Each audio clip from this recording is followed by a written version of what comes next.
That's it. Like, that's the highest dollar productive activity that I can do. Keep in mind, one of the biggest things that really helped me was pre-signing listing agreements. Do you at least feel confident that I can do the job for you, right? Do you feel confident in me and my abilities to get your home sold? Yes. So the only thing we're in question about is the time and possibly the price. Yes.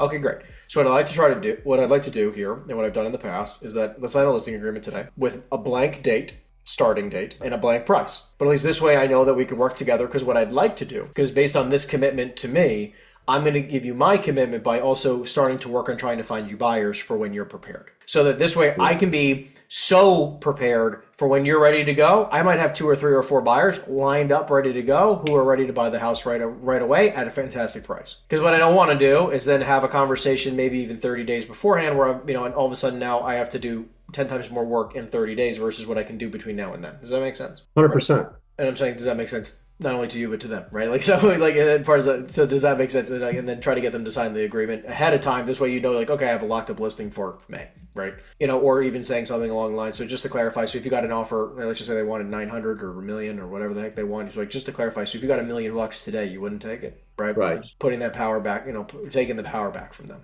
Because a lot of the time, like, oh, well, we're not really ready to move. I'm like, okay, well, if someone was ready to pay you $1 million and then close around your schedule, would you be totally against taking that type of offer? Well, then what's the reason of not being on the market? Just because houses are also taking 90 days or 6 months to sell anyways, right? So it's just, put yourself in a different position. But that's the residential languaging. And then for commercial, slightly different, but along the same lines. If you're working with someone and they say like, hey, like, I'm not really ready to move yet, but I do want to sell it sometime this year or whatever, and they want to list it, that is the plan of listing. You can have someone have the same conversation and say like, listen, having the property on the market does not mean that the property is going to sell by X, right? Like, because it's like, let's just clarify. You want to list just want to clarify. So what's your time frame like? Like, oh, I want to sell it by July. So just to clarify, at least what I'm understanding, you'd like to close on this property by July. Yes. It's like, okay, well, typically, just to give you some reference, right? It takes between 30 days and 180 days, sometimes a year, to even get an offer that makes sense on a commercial property these days, because interest rates are so much higher. And then on top of that, it takes somewhere between 60 and 120 days to close. So even if you listed the property today, we might end up closing next summer, right? So it's like putting that into perspective a little bit and then explaining more of a timeline. They start, because like one of the best things I always did is I took a notebook or a piece of paper and I had like a start time and an end time on a timeline and say, when would you like for this transaction to be done and over with? And you have a check in your bank account. And then they say August, July, whenever. And you're like, okay, let's back things up. So then based on this timeline and this goal being achieved, we need to actually have the property on the market. And it really puts things in perspective for people where like most of the time, obviously they like to be in control, but they're never really explained these times of timeline. So they just go, oh, I want to sell it in August, but that means I get to start in August. Like, that doesn't make any sense, right? So it's bringing them back more to a reality of like, this is actually what it looks like versus like what you possibly think it looks like. Just that on that reference. So that's one. Two, let's talk about more the adjustment and schedule real quick. Because what I'm also thinking, based on at least what you're expressing to me, what time are you roughly starting making your calls every day? When the morning I start at like 9 to 11. Okay. So I usually start right after 9. Okay. So what I'd like for you to do, and how often are you doing a second session, by the way? It kind of depends on the day, a couple of days a week. I'm used to calling in the morning. The morning session I haven't been as consistent with it. The afternoon, because I'm used to calling from 3 to 5. I see what you're saying. So what I would tell you is this. So the morning session, I usually start around 9. You start around 9. Okay. So what I would say to you is this. Going forward, I see this as two different ways. Obviously, depending on what's worked for you already, I can understand. What I'd like to try to get you to, at least the type of scheduling that I typically say, which is the same thing almost every single time and the same thing that my agents follow, is that from 8 a.m. to, this is exactly what I teach, right? So at 8 o'clock in the morning, you're doing a team meeting with yourself, or I'd say a team meeting with whatever organization you're with, right? So team meeting at 8 o'clock. This meeting, you're going to go through 3 things. You're going to go through red flags, which is things that you need to handle immediately, right? These are a termination letter was just sent, an attorney's a moron and they said something they shouldn't have said, right? A client's freaking out, whatever needs to be done. That's a red flag. Like, this is like, oh shit, I need to have this done today. The cold calling is secondary, okay? Second thing you're going to do is pipeline review. So this is reviewing every single hot lead, saying like, okay, what needs to move this hot lead to a deal? Every single deal that's in attorney review, under contract, even past clients that like, like, hey, like I have a call that guy, like I should make sure I check in with that person because maybe I can get more referrals, right? Anything pipeline review. Last thing is a to-do list, but I do a to-do list a little bit different than most people, which is saying like, okay, if I wanted to hypothetically just say, get 3 appointments today, if that's your goal, which obviously in the residential world would be a wonderful thing, I would set up everything for my to-do list to make that a success. Who are 10 people I can call to get 3 appointments set today? So like, or in the commercial world, one thing I'll say is like, what are 3 properties that I can submit a letter of intent on, right? Submit an offer on, so that I can get it. Like, I want more deals in attorney review, or I want to submit LOIs. Like whatever is going to get you one step closer to doing more deals and putting more properties under contract is what you want to get to, right? So whatever creates that success, I like to have on my to-do list. Like for me, obviously I want to get my minimum goal every day, including myself and my team, is 2 accepted offers every day. In order for me personally to get there, I need to be submitting an insane amount of offers from true buyers, right? Like from a buyer who's seen a property, who's ready to proceed on a deal, right? In order for me to do that, I need to figure out like 2 or 3 or 4 items that lead up to that. So it's like, how can I schedule 3 tours today? How can I submit 3 or 4 or 5 offers today? How can I, in deals that I've already been negotiating, how can I call them up and then continue that negotiation and get one step closer to getting that agreed contract today? So anything that leads in that position, or it gets me one step closer, I'll put on my to-do list. Like that's it. Like that's the highest dollar productive activity that I can do, right? Above everything. All of that, I now give myself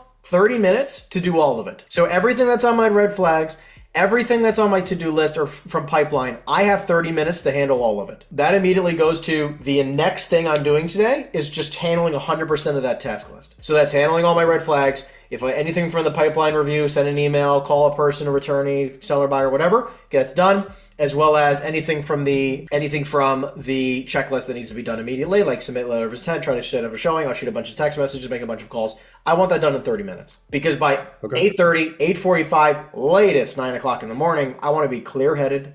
Everything else has been handled.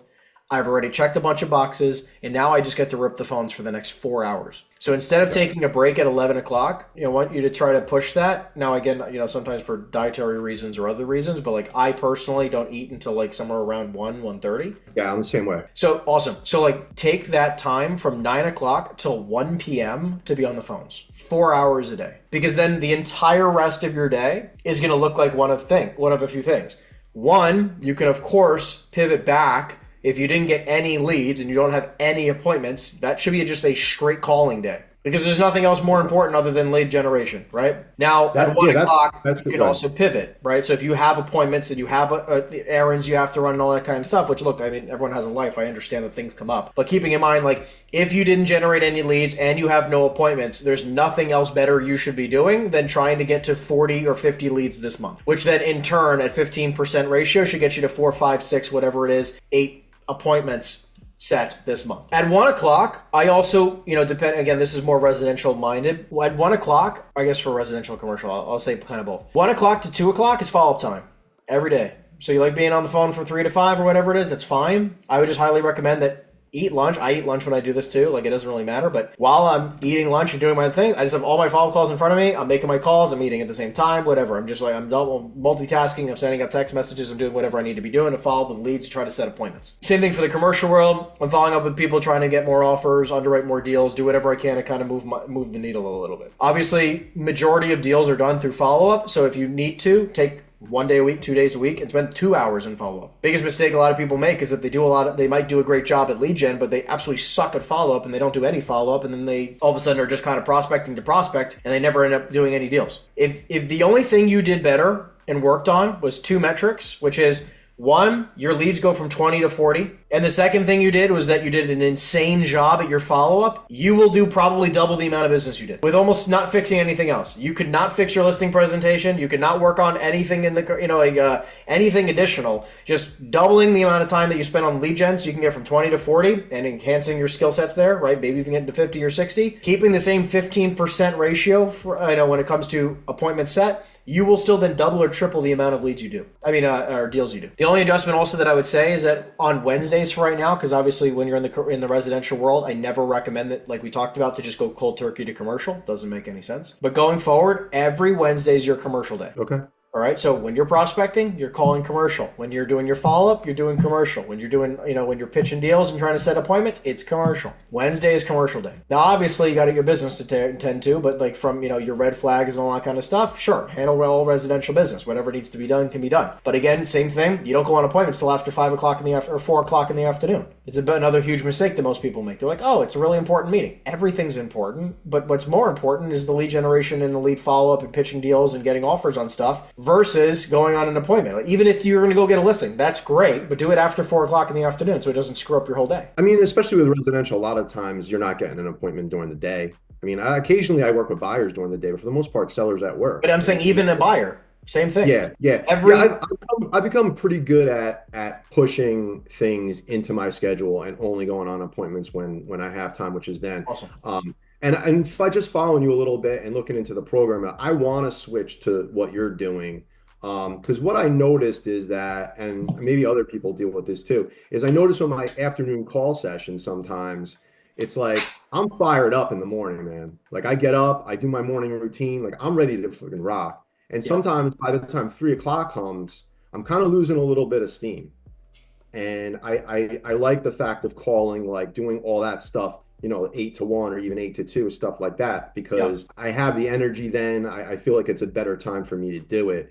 A lot can happen between, 8 and 3 or 9 and 3 or whatever. So I like. And then what I'll do for the commercial world, by the way, is that once your follow-up finishes, so now we're at like 2 o'clock, whatever it is, an hour later, right? From 3 to 5, 3 to 4, whatever you want to call it, okay? Or 2 to 4, 2 to 5, whatever that is. That's all pitching deals. That entire period of time, I could be laying on the couch. I could be, whatever, wherever I'm comfortable. I could be, taking my dog for an hour-long walk. But the entire time, I'm pitching deals. So this is like I'm on my phone and I'm going through it and going like, oh, okay, I need to sell this deal right now, and I need 3 offers on it. Who are 3 guys that I can call right now that would at least give me some type of offer? Doesn't need to be full price, but I need an offer on this deal. So I'll take that 2-hour window and I'll go for long walks. I'll go whatever I need to do to just keep my head clear and make sure that I'm going to do the work, right? I don't care if I'm laying on the couch or whatever. All I'm doing for 2 hours straight is like I'll set up, I got my little Post-it note, and I'll go, hey, I need 3 offers. I'll write down the 3 addresses I'm going to work on, and I need an offer on every single one or whatever it is. I got 3 offers I got to write today. And I'm like, that's all I get to work on. And once I check off the box, great. Guess what I get to do after I finish my session? I can finish in 20 minutes. But it's like, think about it. If your whole day, you finish all your red flag stuff, your to-do list, right, whatever that is, you finish that, that's all completed. You made 4 hours worth of calls today.